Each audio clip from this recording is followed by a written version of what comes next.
안녕하세요. 오랜만에 뵙습니다. 흠짱TV 흠짱쌤입니다. 오늘은 뉴스포츠 중에 축구볼이라는 거에 대해서 한번 알아볼 거예요. 축구볼. 지금 여기 화면에 보이는 내용을 보면 축구볼. 또 다른 말로는 축볼이라고도 해요. 축볼, 축볼이라고도 합니다. 그렇다면 뭐가 도대체 맞는 거야? 여러분께 시험 문제를 낸다고 하면 답을 축구볼을 답으로 쓰라고 한다면 여러분들이 축구볼이라고 쓰던 또는 축볼이라고 쓰던 다 상관없습니다. 요게 영문이다 보니까 T, C, H, O, U, K 이게 축 뒤에 BALL이 붙겠죠? 요런 걸 가지고 있어요, 스펠링을. 그러니까 외국어니까 그냥 축볼 다 허용이 됩니다. 자, 근데 참 어려워, 영어 단어. 그쵸? 뭔 뜻일까? 우리가 핸드볼, 손으로 하는 거니까 핸드볼. 바스켓볼, 바구니에다 뭔가 하니까 바스켓볼. 풋볼, 발로 하니까 그렇게 뭔가 이유가 정해져 있잖아요, 앞에 부분에. 그럼 축구는 뭐냐? 축구 찾아보니까 어이가 없더라고요. 이 바운더리라는 걸 쓰는데, 이 바운더리가 그물로 되어 있어요. 그 그물에 공이 맞을 때 축 소리가 난다 그래서 축구볼이래. 코미디 같지만 실제 그렇다고 합니다. 자, 이게 핸드볼을 변형한 스포츠예요. 그런데 좀 많이 달라요. 형식 자체가 많이 달라요. 그건 이제 다음 페이지에서 보게 될 텐데, 밑에 보면 서로 배려하는 인성 짱 스포츠. 인성과 굉장히 관련이 많은 스포츠입니다. 그럼 지금부터 하나씩 알아보도록 할게요. 자, 경쟁 스포츠의 침략성이라는 이름으로 제가 한번 그런 제목을 한번 달아봤는데, 여기 지금 타노스가 지구를 침공하고 있네요. 침략하고 있어, 그치? 이때 누가 나타났어? 그쵸, 어벤져스가 나타나서 지구를 구하죠. 이런 것처럼 경쟁 스포츠는 뭔가 침략의 개념으로 생각해 볼 수가 있다는 거예요. 물론 꼭 침략이라는 건 아니지만 그런 개념을 가지고 있어요. 근데 크게 두 가지 형태로 보통 이제 침략을 하죠. 첫 번째는 상대 지역에 직접적으로 침략한다. 뭐냐? 농구나 축구나 핸드볼, 하키를 지금 예를 들어놨는데, 농구 상대 진영으로 넘어가서 상대 골대에 뭔가, 그렇죠? 축구도 상대 진영으로 드리블해 가서 상대 진영에서 무언가. 핸드볼도 마찬가지예요. 하키는 하물며 도구도 있어, 그렇지? 어찌됐든 상대 골대가 있어. 내 골대를 지켜야 돼, 그렇죠? 상대 지역으로 넘어가야 돼. 그러다 보니 어떻게 돼? 서로 어떻게 보면 싸움의 개념이에요, 그렇죠? 상대 지역에 침략하는 개념. 두 번째는 상대 지역에 무언가를 침투시킨다라는 개념이 있어요. 뭐냐? 대부분의 네트 스포츠가 거기에 해당이 될 텐데, 테니스, 탁구, 배드민턴, 배구 이런 거 보면 네트 기준으로 어떤 공이나 또는 셔틀콕을 상대 진영으로, 몸은 안 가지만 상대 진영으로 뭔가를 던지는 거예요. 그렇죠? 떨어뜨려야 되는 거예요. 어쨌든 상대 진영을 침투하는 거예요. 침략하는 거예요. 어떤 몸이 침략하든 아니면 어떤 도구를 침략시키던 이런 특징을 가지고 있어요, 대부분의 경쟁 스포츠가. 그런데 축구볼은 그렇지 않다는 거예요. 그럼 축구볼의 비침략적인 성격을 한번 알아볼게요. 자, 축구볼의 경기장이나 사용하는 용구들은 후반부에 나올 거예요. 왜냐면 되게 중요한 부분을 또 설명해야 되기 때문에. 그래서 지금은 그냥 말로 한번 보도록 할게요. 자, 우리가 아까 농구, 축구 얘기했지만 니네 땅, 내 땅 개념이 있어요. 그래서 못 들어오게 막아야 되는 거야. 그러니까 수비라는 개념 자체가 존재해요. 그렇죠? 수비를 하는데 상대가 공을 드리블해서 오는 그거를 저지하기 위해서 다양한 형태의 어떤 기술들을 쓰게 되어 있죠. 그렇죠? 일단은 우리 땅, 내 땅을 지켜야 된다는, 우리 땅, 내 땅을 지켜야 된다는 생각을 갖고 있어요. 그래서 자기네 지역이 존재합니다. 그런데 축구볼에서는 네 땅, 내 땅이 없어요. 일단 없어요. 그 다음에 골대가 있잖아요. 우리 골대 지켜야 돼. 여기는 바운더리라는 말을 쓰거든요. 기존의 핸드볼처럼 생긴 경기장에 바운더리가 핸드볼 골대처럼 똑같이 위치되어 있어요. 이건 니네 거? 내 거? 지켜야 돼? 그런 개념조차도 없습니다. 바운더리는 주인이 없어요. 두 개가 있지만, 자, 아까 얘기한 것처럼 우리 우리 지역으로 들어온 상대 선수를 저지하기 위한 다양한 기술들, 가로채기가 대표적으로 있죠. 이거는 스틸 잘하면 스포츠에서 운동 잘하는 하나의 선수로서 인식될 수 있어요. 스틸의 왕. 나쁜 게 아니야. 필요한 거야. 기술이야. 그런데 축구볼에서는 가로채기 하면 반칙이에요. 가로채기를 하지 말래. 그럼 그냥 보고만 있으란 말인가? 자, 패스, 방해. 이것도 파울입니다. 패스 방해에서는 안 됩니다. 패스하기 내비둬.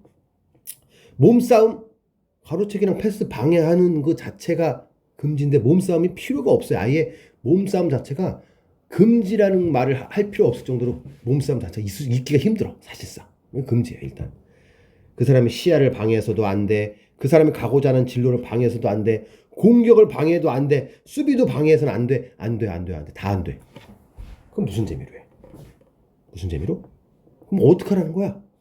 그쵸? 그러면 과연 어떻게 해야 되는 거예요? 말 그대로 그냥 놔두는 거예요. 서로 패스하게 내비두세요. 슈팅할 수 있게 내비두세요. 공을 잡을 수 있게 그냥 내비두세요. 다. 대신에 다음 페이지 설명하는 걸 보면 알 수 있어요. 규칙은 있어요. 이 규칙을 지키지 않으면 파울이 되는 거죠. 그렇죠? 자, 그래서 흔히 3, 3, 3, 3, 3이 4개. 3이 4개인 규칙만 잘 지키면 돼요. 요거. 그래서 축구볼이 되게 편안하게 즐길 수 있는 스포츠예요. 왜냐? 지금 요거는 다시 설명을 해드릴 텐데, 일단은 우리가 농구나 축구나 뭐 다양한 스포츠를 하는 데 있어, 경쟁 스포츠 하는 데 있어서 어떤 기능적인 부분을 상당히 연습하고 필요로 해요. 드리블을 못 하는데 또는 슈팅을 못 하는데 아무것도 못 하면 사실 경기에 참여하기 힘들죠. 그래서 그런 기술을 연마한단 말이에요. 그런데 축구볼은 기본적으로 던지고 받고만 잘하면 돼요. 던지고 받고만. 공을 던질 줄 알고 공을 잡을 수만 알면 충분히 할 수 있어. 그리고 내가 뛰어다닐 수만 있으면 돼요. 그러니까 엄청나게 복합적인 그런 신체 조작 능력을 요구하지 않고 그냥 간단한 것만 갖고 충분히 할 수가 있다는 거예요. 대신에 조금 멀리 던질 수 있어야 되고, 조금 강하게 던질 수 있어야 되고, 좀 정확히 던질 수 있어야 되고, 공중볼이나 이런 빠른 볼을 잘 받아낼 수 있는 능력이 있어야 되며, 낙하 지점을 잘 파악해서 움직일 수 있으면서 높이 점프할 수 있는 능력까지 있으면 너무 어렵네. 어찌됐든 일단은 초보자도 할 수 있다는 거예요. 자, 규칙 3가지 한번 봅시다. 규칙 4가지 봅시다. 패스는 딱 3번. 패스는 딱 3번만 해야 돼요. 4번은 안 돼. 3번 안에 공격을 마무리해야 되는 거예요. 패스는 딱 3번만. 두 번째 3. 걷기는 딱 3걸음만. 농구랑 비슷하죠? 농구 3걸음. 그 다음에 같은 곳에 연속 공격은 딱 3번만. 그 다음에 공을 갖고 딱 3초만 있어야 된다. 이런 규칙 자세히 알아볼 거예요. 이런 것만 잘 지키면 요 평화로운 비침략 스포츠인 축구볼을 즐길 수가 있게 되는 겁니다. 그러면 하나씩 알아볼게요. 패스는 딱 3번. 자, 아까 보면 패스를 막을 수 없다 그랬어요. 그쵸? 패스를 막을 수 없다 그랬어. 패스를 막지 못하니 경기 시작해서 끝날 때까지 패스만 하면 재미가 없잖아. 그러니까 패스는 딱 3회로 제한합니다. 4번째 패스를 하면 뭐가 돼? 파울이에요. 파울. 그러면서 공격권이 전환이 되는 거예요. 상대팀으로. 자, 공격 전환이라는 건 말 그대로 상대팀이 공을 갖고 다시 상대팀이 시작을 하는 건데, 파울한 지점에서 그냥 하시면 돼요. 대부분 거기서 합니다. 자, 스로인이라는 개념은 뭐냐면 밖에서 경기장 안으로 공을 주는 경우거든요. 예를 들어 경기가 점수가 이제 만들어져서 누군가 점수를 따서 이제 점수를 잃은 팀이 공격을 시작하는데, 그때 그런 경우를 얘기해요. 그런 경우에는 안으로 공을 투입시켜 주는 거잖아요. 이때는 그 패스에 들어가지 않아요. 패스에 들어가지 않고 그 이후부터 패스가 되는 겁니다. 스로인 경우에는 패스에 포함되지 않는다는 거. 꼭 세 번을 다 채워서 던져야 되느냐? 아니에요. 한 번 패스 안에 슈팅해도 되고 두 번 패스해서 슈팅해도 돼요. 그냥 네 번만 하지 말라는 소리예요. 네 번만. 오히려 패스 없이 슈팅도 가능해요. 패스 없이. 즉 뭐냐? 바운더리에다 바운드를 시켰어. 상대팀이. 근데 그걸 수비를 잘 해냈어. 패스해야 되는데 안 해도 돼요. 그냥 바로 슈팅해도 됩니다. 그런 경우가 있어요. 나중에 다시 한번 설명을 듣도록 하고요. 자, 걷기는 딱 세 걸음만. 자, 세 걸음 안에 패스를 하던 슈팅을 하라는 소리예요. 그쵸? 우리가 보통 세 걸음 하면 생각나는 게 또 있죠? 이거 보통 농구에서 트래블링. 그쵸? 트래블링 많이 나오는데, 네 번째 하면 이것도 마찬가지로 파울이고, 공격권 날라가요. 상대팀한테. 그런데, 이거는 선생님이 여러분한테 약간 요구하는 거예요. 이 세 걸음이라는 걸 언제 써야 되느냐? 이거를 이동수단으로 쓰지 말라는 거예요. 이동수단. 즉, 공을 잡고 누가 패스해서 잡았어. 막 하나, 둘, 셋 이렇게 세 걸음을 걸어가서 패스하라는 게 아니라 기왕이면 공 없이 뛰어가고 있는 나한테 패스를 줬어. 근데 멈춰야 되잖아요. 멈추기 위한 브레이크로서 세 걸음을 쓰던 아니면 슈팅을 하는 데 있어서의 추진력으로 사용을 하라는 거예요. 강력한 슈팅을 하기 위한 추진력 또는 점프하기 위한 스텝으로 세 걸음을 썼으면 좋겠는데 대부분은 그냥 공 잡고 나 세 걸음 걸을 수 있지 하나 둘 셋 그래서 이동수단으로 쓰는 경우가 있어요. 그러지 말라는 소리예요. 그러지 처음에는 그렇게 돼요. 근데 그렇지 않게 했으면 하는 그런 바람이 있다는 거예요. 자, 그 다음에 한 바운더리의 연속 공격 3번 이게 좀 헷갈릴 수 있는데 지금처럼 이렇게 반원이 그려진 이 부분 앞에 바운더리가 있어요. 이 바운더리는 공이 튀어나오는 개념이에요. 골대가 아니에요. 바운더리에 어떤 A팀이 먼저 공격을 했어. 여기 동그라미 치네가. 근데 빨간 팀이 잡아냈어. 바로. 그래서 빨간 팀이 바로 거기다 또 공격을 했어. 그래서 파란 팀이 또 잡았네. 그래서 파란 팀이 또 공격을 또 했어. 여기 공격 몇 번 했어요? 벌써 3번 했잖아요. 근데 빨간 팀이 잡았어. 바로 공격해야지. 하면 4번째 공격이기 때문에 파울이 된다는 소리예요. 파울. 이것도 말 그대로 파울이고 공격권 날아가요. 공격권. 자, 프레임에 맞는 경우가 있을 수 있어요. 프레임이라는 게 뭐냐면 요 테두리 프레임인데 요 프레임에 맞는 경우 공이 이상하게 돼요. 소리도 이상하게 나요. 그런 경우는 공격 행위에 들어가요. 공격 실패지만 공격 행위에 들어가. 에이, 공격 성공한 거 아니잖아요. 4번째 던졌어. 프레임이 중간에 한번 있었는데. 그런 걸 잘 판단해야 돼요. 공격 행위에 들어가니까 잘 해야 돼요. 계속. 이쪽 바운더리에 공격 행위를 해서 이 바운더리 자체에 한 번이라도 맞았으면 이건 다 공격 행위에 들어가는 겁니다. 그렇기 때문에 프레임이 맞으면 공격 자체는 실패지만 카운트 된다는 거예요. 카운트. 이거 세워서 쓰고 있기 때문에 카운트는 된다는 거예요. 공격 행위에. 또는 한 번 또는 2번만 공격. 이거 뭔 뜻이냐면 바운더리가 2개라 그랬죠. 이쪽에 3번 다 썼으면 못 쓰잖아요. 그럼 반대쪽으로 공격을 해야 돼요. 그런데 3번 쓰기 전에 한 번 공격 또는 2번 공격하고 반대쪽으로 공격하게 되면 방금 썼던 여기 누적되어 있던 숫자들은 다 제로가 되는 거예요. 리셋이 되는 거예요. 리셋. 제로. 즉 공격했던 곳 반대쪽에다 공격을 하면 이쪽에 공격이 몇 번을 해도 상관없이 그냥 다시 제로가 되고 점수를 따도 제로가 됩니다. 점수를 따도 그래서 새로 시작하게 되면 그런 경우도 제로가 되는 거예요. 그다음에 공을 갖고 딱 3초만. 이게 뭔 뜻이냐면 시간 3초 안에 패스를 해야 된다는 소리야. 상대가 나를 막지 않기 때문에 내가 이 공을 갖고 계속 있을 수도 있어. 사실 나를 건들 수 없네. 근데 3초 안에 처리해야 됩니다. 근데 시간 초가 되면 이것도 똑같이 공격권 날아가고 파울이에요. 그렇죠? 자, 근데 3초를 여러분들이 좀 길게 보라는 거예요. 3초가 되게 짧다고 생각해요. 그래서 패스를 받으면 얘들이 이 공이 무슨 폭탄이든 또는 뜨거운 무슨 쇳덩어리 잡고 있는 것처럼 빨리 패스하려고 그래. 막. 그러다 보니까 패스 미스가 많이 나와요. 공을 떨어뜨리면 패스 미스는 상대방한테 공격권 넘어가는 거거든요. 그래서 패스는 정확하게 해야 된단 말이에요. 그런데 3초라는 시간이 너무 짧다고 느끼기 때문에 서두르다가 실패하는 경우가 많죠. 상대방이 제 공을 뺏을 수 없어요. 3초라는 시간 깁니다. 시작. 1, 2, 3. 이 정도 시간. 3점 예를 들어 정확히 측정했더니 3.02였어. 그렇다고 파울 주진 않아요. 3초 조금 정말 0. 몇 초 차로 넘는 거는 파울을 안 줘요. 심판이 스탑워치 들고 다니면서 하지 않거든요. 누가 봐도 3초가 지났다라는 느낌이 될 때까지는 좀 어느 정도 여유를 두기 때문에 3초라는 시간을 길게 보셔야 돼요. 주변 한번 훑어보고 내가 패스할 공간 찾고 할 수 있는 시간으로 충분히 활용할 수 있으니까 3초를 좀 느긋하게 생각하실 필요가 있습니다. 자, 그러면 득점과 실점에 대한 얘기를 할 텐데, 이게 실점이라고 하는 개념은 상대가 득점하면 실점이잖아. 그치? 그런데 우리가 흔히 얘기하는 축구나 농구에서의 득점 실점은 좀 다릅니다. 일단 공격 자체가 특이하죠.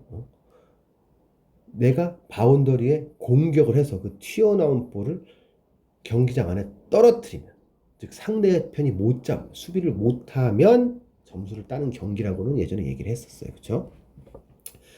지금처럼 여기 왼쪽 부분에 동그라미 치는 이 부분이 가장 기본적인 공격 득점, 이거밖에 없어요. 득점할 수 있는 방법은 공격으로 해서 득점할 수 있는 방법이 이게 다예요.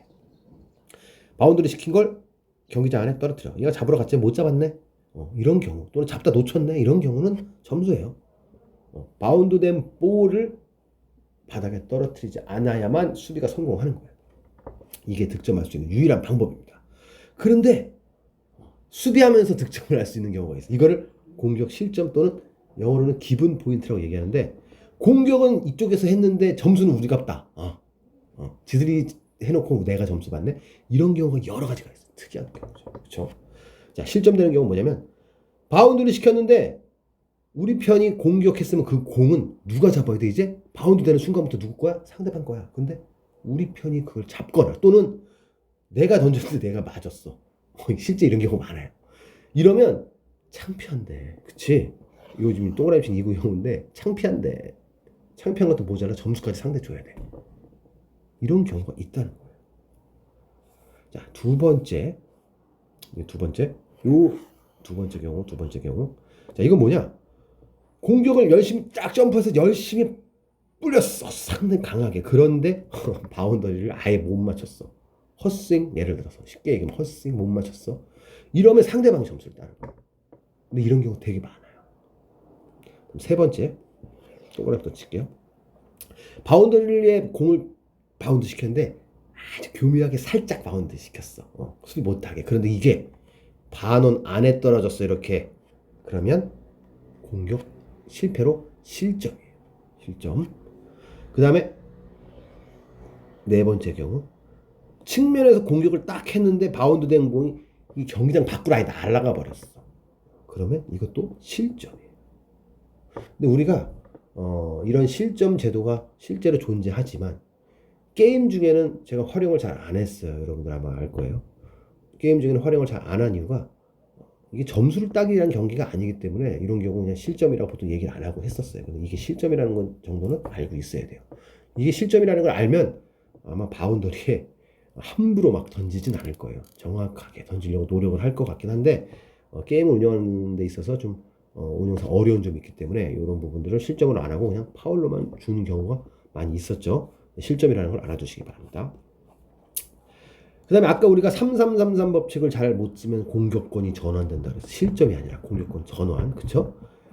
근데 그 경우가 몇 가지가 더 있어요. 지금처럼 랜딩의 개념과 라인을 밟는 경우가 있어요. 랜딩이라는 건 뭐냐면, 반원 안에 들어올 수 없다고 했는데 이게 공격 금지 구역, 여기 접근 금지 구역이에요. 이 반원 안은. 그런데 들어올 수 있어요. 언제 들어올 수 있느냐?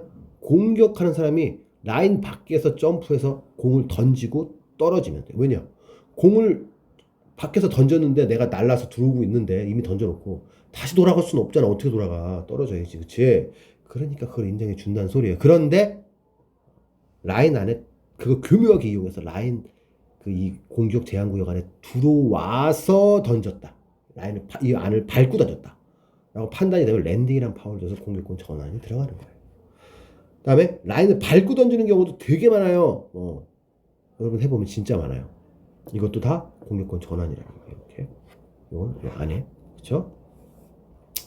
자, 그럼 주요 용구를 한번 지금 이제서야 알아보는데, 이건 여러분 많이 봤을 거예요. 그쵸? 이 가운데 요 그물 부분만, 하얀색 그물 있죠? 요 하얀색 그물 부분에 맞았을 때만 인정이에요.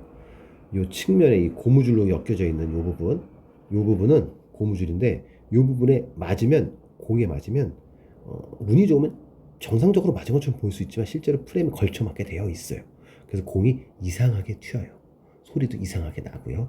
그래서 이런 경우는 보통 파울로 공격권 인정하지 공격 실패로 됩니다. 점수를 잃는 건 아니에요. 이런 바운더리를 사용한다는 거. 그다음에 이런 또 공을 사용하고 있어요. 이게 원래 이 공을 사용하지 않고 보통 정식 경기에서는 핸드볼 공 같이 생긴 걸 사용하지만 여러분들 안전을 위해서는 스페이스볼을 쓰거든요. 구멍이 뚫려 있는 공. 이거는 옛날 재료라서 조금 공이 요즘 이렇게 안 나와요. 손가락이 안 들어가게 나와요. 요즘에는 손가락이 잘 안 들어가게. 손가락이 들어가서 던지는 경우가 있는데 그러면 강하게 던질 수는 있는데 단점은 손가락을 늦게 빼면 다쳐요. 또는 실패할 확률이 높아요. 하여튼 이건 안전볼이에요. 그래서 맞아도 아프지 않고 기분이 나빠요. 기분만 나빠요. 아프진 않아요. 이걸 근데 실제 경기에서 사용하는 경우는 반발력이 굉장히 세서 맞으면 많이 아파요. 진짜 기분은 더 나쁘고. 자, 그럼 이제 경기장에 대한 얘기를 마지막으로 할 겁니다. 자, 경기장이 이렇게 생겼어요. 경기장 정말 간단하죠. 이거 딱 보면 핸드볼이나 농구나 축구가 생각날 거예요. 그렇죠? 풋살 같은 거, 그렇지? 이런 경기장 안에서 아까 얘기한 것처럼 너네 지역, 누구네 지역도 없어. 이거는 누구네 땅? A팀 땅? 아니에요. 이건 뭐 B팀 땅? 아니에요. 누구의 땅도 아니에요. 누구의 땅도 지어야 되겠다 이런 거. 누구의 땅도 아니고 여기 보면 이 빨간색 선 보이죠? 빨간색 선 여기가 공격 제한 구역, 그렇죠? 진입 금지 구역이에요. 그런데 요 길이는 보통 3m를 합니다. 3m. 이 안에 침투해서는 안 돼요. 공격할 때. 이 밖에서 점프를 해서 공격하고 들어올 수는 있어요. 그러면 이 라인이라는 게 그러니까 진입 금지 구역이라고 했는데 이 라인을 통해서 우리가 할 수 있는 이 라인이 우리에게 주는 그런 기능적인 부분을 한번 생각해 보면 첫 번째는 공격을 하기 위한 라인이라고 공격을 할 수 있는 최종 라인이라고 볼 수 있죠. 그렇죠? 공격할 수 있는 최대 라인. 여기를 넘지 말고 공격을 해야 된다는 거. 그렇죠? 이 라인을 공격용이에요. 공격 허용이 관련된 거. 두 번째는 공격한 다음에 바운드 된 공이 이 라인을 넘어와야 되는 거예요. 이 라인을 넘어와야. 이 안에 떨어지면 뭐라 그랬어? 실점이라 그랬어. 실점. 이 라인은 적어도 넘어와야 된다는 거예요. 그러니까 이 라인이 하는 역할이 크게 두 가지가 있겠죠. 공격하는 사람이 공격하는 사람이 마지막으로 던지기 직전까지 할 수 있는 그 최대 거리, 그렇죠? 두 번째는 튀어나온 볼, 즉 공격해서 바운드된 볼이 나올 수 있는 최대 범위, 최소 범위. 두 가지의 기능 갖고 있다는 거 잘 알아두시기 바랍니다. 자, 이 축구볼이라는 거 아까 얘기한 것처럼 비침략적인 성격을 갖고 있어요. 그렇죠?